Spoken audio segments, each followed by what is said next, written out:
আসসালামু আলাইকুম বন্ধুরা, তোমরা সবাই কেমন আছো? আশা করি ভালো আছো। তোমাদের সাথে আজকে 4-5 পদের মাছ রান্না শেয়ার করে দেখাবো।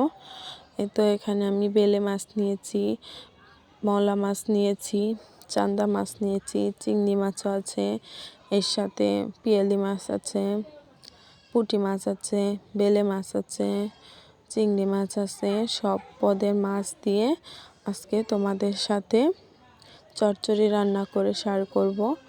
দেখো, পাঁচমিশালি মাছ নিয়েছি এখানে আমি, এটি সব নদীর মাছ বন্ধুরা। এই তো এইদিকে আবার আলু ও বেগুন কেটে নিয়েছি ঝুরি ঝুরি করে। আলু ও বেগুন ঝুরি ঝুরি কেটে চচ্চড়ি রান্না করব। আলু ও বেগুন কেটে ধুয়ে নিয়েছি বন্ধুরা। এই তো আলু আর বেগুনগুলো কেটেছি।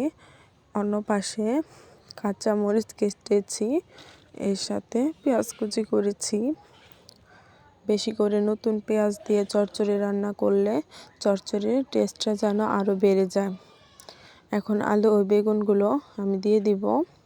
অনেকগুলো পেঁয়াজ কেটে নিয়েছি, তার নিচে কাঁচামরিচ কাটা আছে। আলু ও বেগুনগুলো দিয়ে দিলাম। এরপর লবণ দিয়ে দিব, তারপর সজের গুঁড়া ও জিরা গুঁড়া দিয়ে দিব। এরপর হলুদের গুঁড়া দিয়ে দিলাম। তো হলুদের গুঁড়া দিয়ে দিলাম। সামান্য আদা ও রসুন বাটা দিব, সামান্য দেব যেহেতু নদীর মাছ, এর জন্য বেশি দিব না। এখন হাত দিয়ে ভালোভাবে মাখিয়ে নিব। চচ্চড়িটা যত ভালো মাখানো হবে চচ্চড়ির টেস্টটা যেন আরও বেড়ে যাবে বন্ধুরা। এর জন্য ভালোভাবে হাত দিয়ে মাখিয়ে নিতে হবে। মাখানোর সময় একটা ফ্লেভার ছাড়বে চচ্চড়ি থেকে, অনেক সুন্দর একটি ঘ্রাণ ছাড়ে চচ্চড়ি থেকে। এই তো অনেক দীর্ঘ সময় নিয়ে চচ্চড়ি মাখাবো আমি।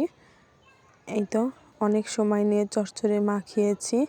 এখন সামান্য সয়াবিন তেল দিয়ে দিলাম, পরিমাপ মতো সয়াবিন তেল দিয়ে দিলাম। তেল দিয়ে আবার চচ্চড়িটা মাখিয়ে নিব। এই তো তেল দিয়ে আবার চচ্চড়িটা মাখিয়ে নিচ্ছি।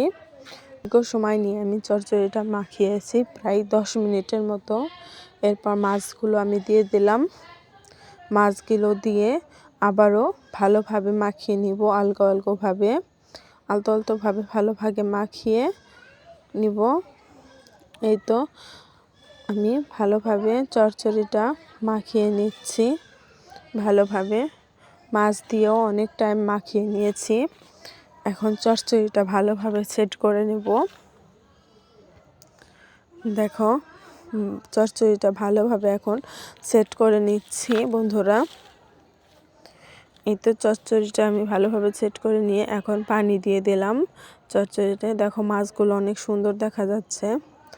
এরপর কড়াইটা চুলায় বসিয়ে দিলাম, চাল দিচ্ছি বন্ধুরা। এই তো বলক চলে এসেছে চচ্চড়িতে। দেখো, চচ্চড়ির কালারটা অনেক সুন্দর হয়েছে। অনেকেই চচ্চড়িতে শুকনো মরিচ দাও, কিন্তু চচ্চড়িতে শুকনো মরিচের গুঁড়া দিলে চচ্চড়ির টেস্টটা যেন পাওয়া যায় না। এর জন্য চচ্চড়িতে শুকনো মরিচের গুঁড়া দিতে নাই। এর জন্য আমি শুধু কাঁচামরিচ দিয়ে চচ্চড়িটা রান্না করব। এখন আমি চচ্চড়িটা ঢেকে দিব, যেহেতু পানি আছে অনেক, বেশি ঢাকবো না, সামান্য পরিমাপ পানি করে ঢেকে দিব। এই তো চচ্চড়ির পানিটা অনেকটাই শুকিয়ে গেছে বন্ধুরা। এভাবে চচ্চড়িটা আমি প্রায় 15 মিনিটের মতো জাল করে নিয়েছি। এই তো চচ্চড়িটা দীর্ঘ সময় জাল করার পর দেখো বন্ধুরা, পানিটা অনেকটাই শুকিয়ে গেছে। এরপর আমি চাপ দিয়ে চচ্চড়িটা ঢেকে দিয়েছিলাম। দেখো, পানিটা বেশটাই শুকিয়ে গেছে। এখন আস্তে আস্তে জাল দিতে হবে, যাতে নিচে পুড়ে না যায়। চচ্চড়ি দেখবা যে নিচে হালকা হালকা লেগে গেলে সেই চচ্চড়িটা খেতে অনেক বড় টেস্ট লাগে। আমার চচ্চড়িটা হয়ে গেছে, আমি নামিয়ে নিয়েছি বন্ধুরা। আমার ভিডিওটি ভালো লাগলে সাবস্ক্রাইব করে বন্ধু হয়ে পাশে থাকো। সবাই ভালো থাকবে, সুস্থ থাকবে। আল্লাহ হাফেজ। আসসালামু আলাইকুম বন্ধুরা।